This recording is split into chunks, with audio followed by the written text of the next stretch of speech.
The other thing is the hollowing out of language. We Arabs pride ourselves in our language. It is one of the miracles of our culture, Arabic being the most extraordinarily rich language that retains in its impossibly difficult grammar all the history of that part of the world and all of the cultures that predated the Arab ones. And so you hear in it Aramean and Syriac and Canaanite and all the Semitic languages which were born in parallel with Arabic and Hebrew in that part of the world. So the denaturing of language, so that you had to believe that the words that you were being taught in class really meant something when you knew in some yet unlobotomized part of your brain that they meant nothing. And yet you had to speak them every day in the classroom or in the courtyard of the school. You had to salute a flag that had been changed to represent one man rather than a country. You had to make sure that you towed the line. Those who didn't toe the line found the price they had to pay for their rebellion horrifically high when al-Assad decided in 1982 that he would use the excuse of the rebellion of the Muslim Brothers, armed as it was, about 1,700 men armed and fighting a vastly superior military machine, that he used to crush dissent once and forever in Syria. And he did this by arresting everybody: communists, socialists, teachers, writers, painters, musicians, people who were just naturally pious in the souk who prayed, quite apart from every possible person who was in any way connected to the Muslim Brotherhood. And this meant that if you were a member, your whole entire family would disappear and would never be heard from again. So since those years between 1978 and 1982, when he managed to finally contain any dissent that had ever taken place in Syria during his hold of it, 17,000 people disappeared into thin air, and no one knows to this day where they are. The figure for those who died in Hama is still unknown. The conservative figure is 15,000. The figure that the people of Hama themselves, and I know many, and have interviewed many who were children of prisoners, range up to 35,000 dead. Now we are witnessing once again, and for someone of my age and of my experience of those years, a reappearance of Hama, except not in one place, but in every single city and town across Syria. The vindictive nature of the attack on Homs and on every single city that has challenged al-Assad and Bashar al-Assad in the years since 1982 has been a recreation of those memories that were never allowed to be expressed. And one of the extraordinarily cathartic things about this second Syrian Revolution, the first being that of 1920-21 against our earlier colonizations, one of the most galvanizing things about it is that we are finally able as a people to mourn what happened in 1982. 30 years later, the people of Hama were able to go out in the street and remember that anniversary.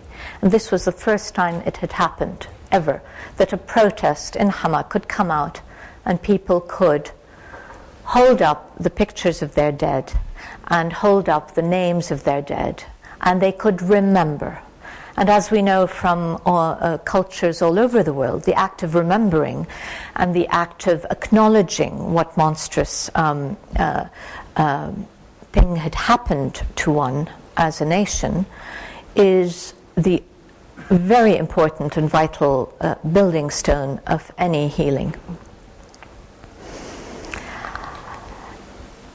Now, I don't know what to think or even say about those who, for the best part of this year of our astonishingly courageous revolution, that we know was unarmed, because the evidence is overwhelming that it was totally an unarmed civil rights movement that could, had there been any will at all to contain it and to treat it as a long overdue explosion, could have been channeled into transitional change in Syria.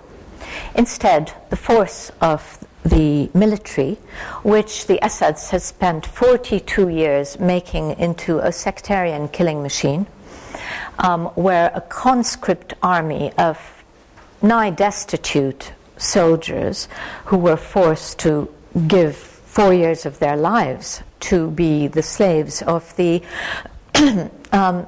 Alawite military class, often related to the Assad family, and very corrupt with it,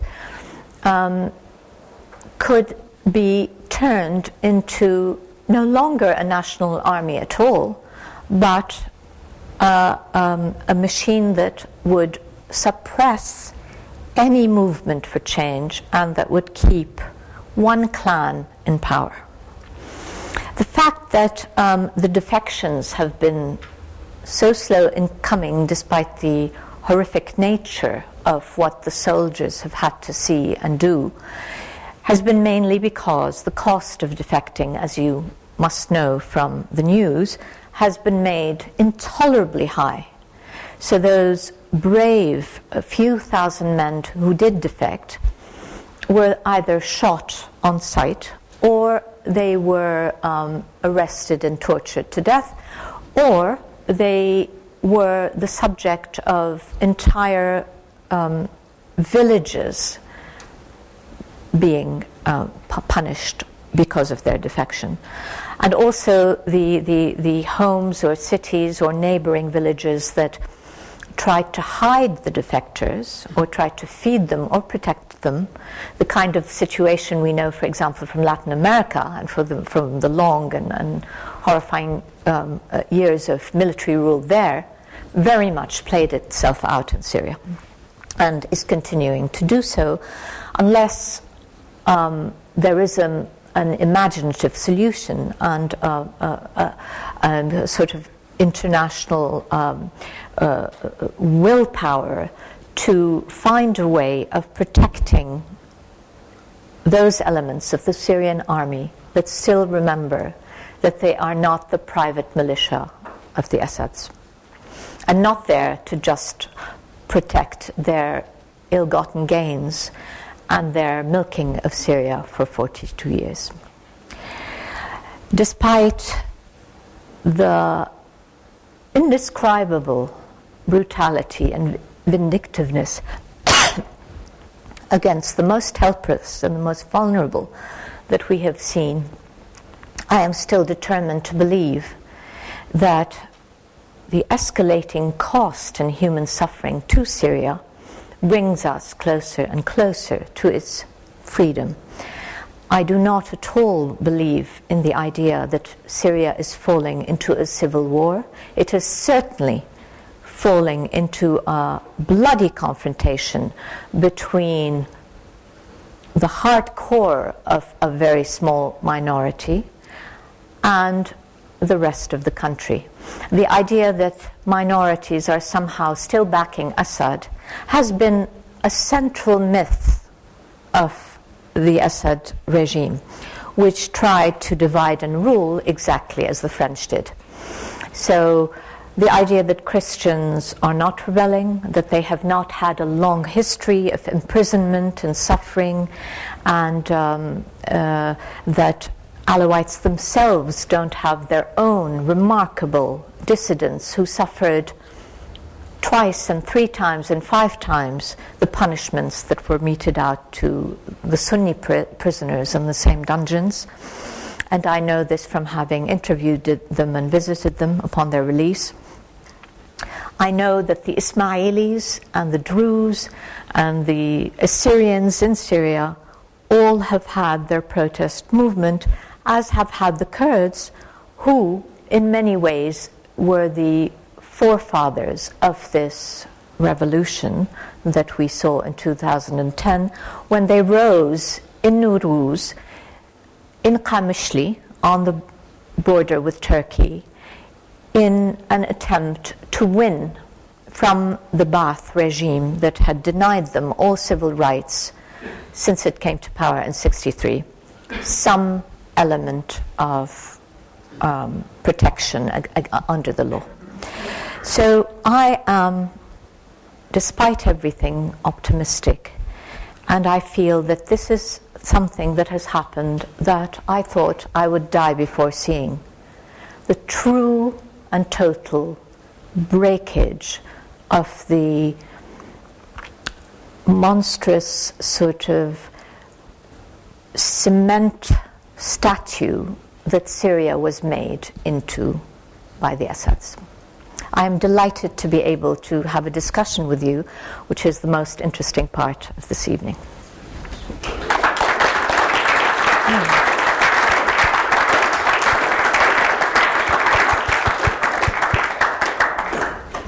Thanks very much. Thank you. Thanks very much, Rana. I know lots of you will have questions, so if we can have them kind of focused into the comments.